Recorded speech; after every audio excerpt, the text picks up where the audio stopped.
भाजपा के लोगों ने इन पर विश्वास जताया और एहसान भी किया। यही नीतीश जी कहते थे कि जंगल राज। मैं तो कह रहा हूँ कि उससे बदतर स्थिति है। बिहार की जनता से बिना पूछे हुए किसी से नहीं पूछे और फिर उसी गठबंधन में चले गए। क्यों झगड़ा हुआ है? बिहार सरकार क्या कर रही थी? घटना जो घट रही है वो घटना ही था। नीतीश जी का गठबंधन किससे हुआ? आरजेडी के साथ गठबंधन हुआ और आरजेडी गठबंधन आपको मालूम है कि 2005 के पहले जो सरकार थी, यही नीतीश जी कहते थे कि जंगल राज। और बिहार की जनता ने नीतीश जी को अपना मैंडेट दिया था उस सरकार के खिलाफ।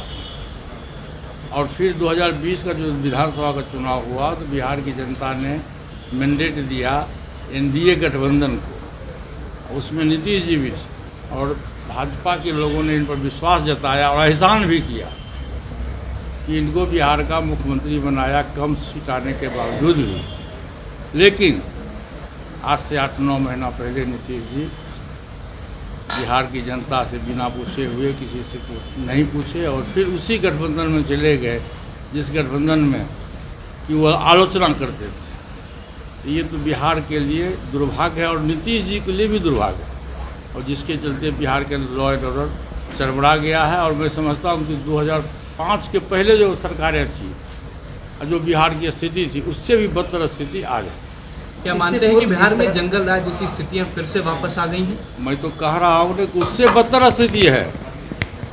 2005 के पहले जो सरकारें थी, उस समय जो बिहार का लॉ एंड ऑर्डर चरमराया था, उससे भी खराब स्थिति आज की तारीख में है। और आप देख लीजिए कि रामनवमी के जुलूस में दो समुदायों के बीच में झगड़ा हुआ। क्यों झगड़ा हुआ भाई? बिहार सरकार क्या कर रही थी? इसलिए झगड़ा हुआ कि उस समय हमारे गृह मंत्री जी का प्रोग्राम था सासाराम में और नवादा में प्रोग्राम था, और बिहार सरकार डर गई थी उनकी लोकप्रियता से, और जिसका नतीजा हुआ कि दो समुदायों के बीच में दंगा हुआ और बिहार सरकार मूक दस्तक बन के देखती रही।